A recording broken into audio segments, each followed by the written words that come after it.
Hello and welcome back to the L2P TV League of Legends Champion A to Z First Impressions. I'm really not typing that out on the YouTube video title. Why not just LOL ABCs? LOL ABCs. My name is Charlie. I am accompanied by the one and only Ryan, sorry, I was lighting a cigarette. That's perfectly all right. I do it on air all the time. Like you should watch my magic shows. It's ridiculous. All you hear is because my mic's really sensitive and it's right near my face. So in any event, we are going through the ABCs. We'll do B and C in this edition. Yes, since B is rather short. Starting off with Blitzcrank, I'm gonna say no clue. I've not seen him. I've not played as him. Oh, and for those wondering what the hell we're doing, the first impressions are Ryan's first impressions, as he's only been playing the game for like a month or so. Give or take. Now, as far as my opinion on Blitzcrank, if you know how to use him, he's win. He's made of utter win. This guy is ridiculous. He can pull you into the bush instead of having your Garen jump out of the bush. Pull you into the bush. He can pull you into his bush, and Garen will proceed to rape you in the bush. He's also very tanky and very heavy on the mana. Yeah, are you done? No. He doesn't come out of the bush to rape you. He pulls you into the bush.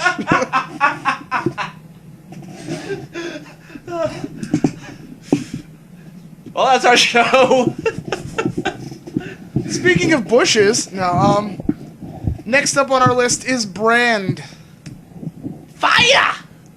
Yeah, I've only seen a bad mid-laning Brand. If you thought Annie was a lot of fire, Brand will be too much. He'll be an inferno of fire and magey.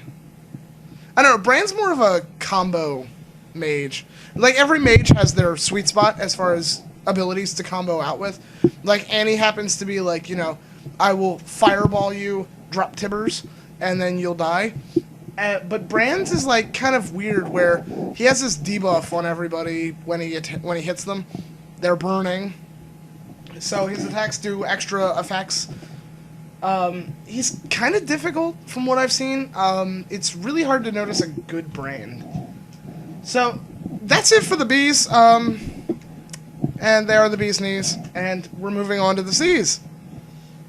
Caitlyn, the Sheriff of Piltover. League of Legends obligatory sniper. Oh, she's so good at it too. Well, Our buddy Mike plays a lot of League of Legends. He's usually Tristana or Lux. He goes on like half-an-hour rages about Caitlyn. It's ridiculous. See, I'm mad at Caitlyn because she has that kind of range. The one where you're like, how do I approach this? Early game, you just pray you have enough health and approach. Like Annie, I just like run up to her and just like hit her with something and then flash out before she gets me.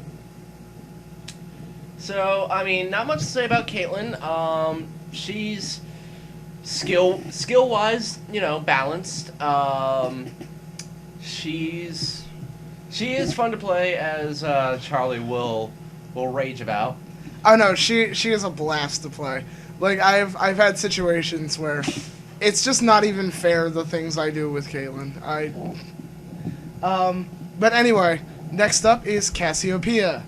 Cassiopeia, again, another one that I have not seen hide nor hair of. Absolutely no idea. She's kind of like the mage version of Katarina. Well, she is Katarina's sister in the lore. But, she's got that kind of like poisony, dotty kind of mage thing going on. Her ultimate's a little Gorgon thing where she stones everybody that's looking at her and just hurts people that aren't. Like, if you're physically facing her, you get stunned. Cute. I've been caught many times wandering into a bush and just get stunned in my face before I even know what happened. And then Garen comes. Moving on, Chogath. Yeah, Chogath. Come, let us fight like gentlemen. By the way, all I have to say about Cho'Gath is this guy's a pain to kill if you let him get out of control. and if the Cho'Gath player knows what they're doing.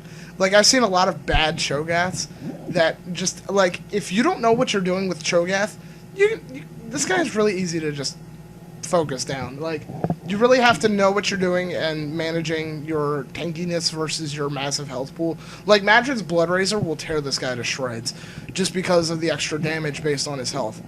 And it doesn't help that his ultimate gives him more health.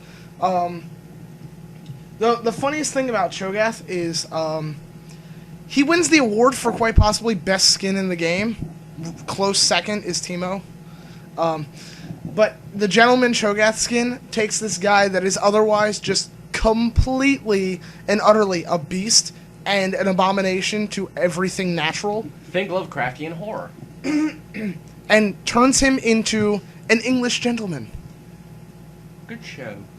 Like, literally, his ultimate, he eats something, and normally all you'll hear is like, from eating something. But literally, with the gentleman skin, he'll go, nom, nom, nom. And his other ability, that's a pop-up, he'll... Up you go! It's hilarious. I love it. Moving on. Corki. The last of the seas. Corki. Corki. First impressions? I got none. You got nothing? I got nothing. Never seen him. Never played him. Corki's kind of in the same boat as Ashe and Caitlyn as your ranged carry for the game. A carry, by the way, for those who are complete and utter unaffiliated with the terminology, is a character that is capable, although not really so much in this game because of the team dynamic, but a carry is somebody who's more or less your main damage output.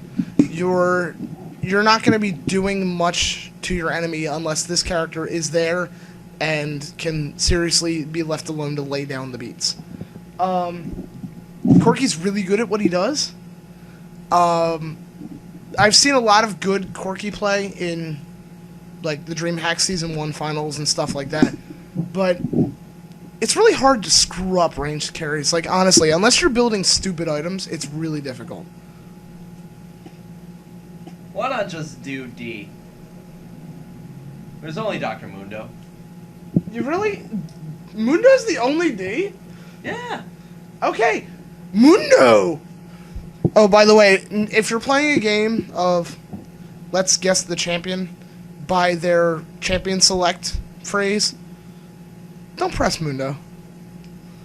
He gives himself away. Mundo! But yeah, again, I've had one encounter with a Mundo, and it was not pretty. It was just utter slaughter everywhere, just with the Sunfire cape and the burning and the hurt and the ow and the... Yeah, Mundo's AoE ability is kind of nuts, and his survivability is through the roof, because all of his spells and attacks are based off of his health pool.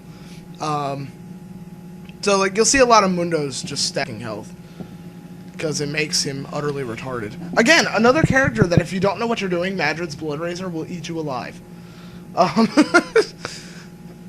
So that rounds out our B2D on L2P with the lulls. This has been Charlie. And Ryan. And we hopefully will see you on the fields of justice. Nice. Gracias! I was totally waiting for that. Oh.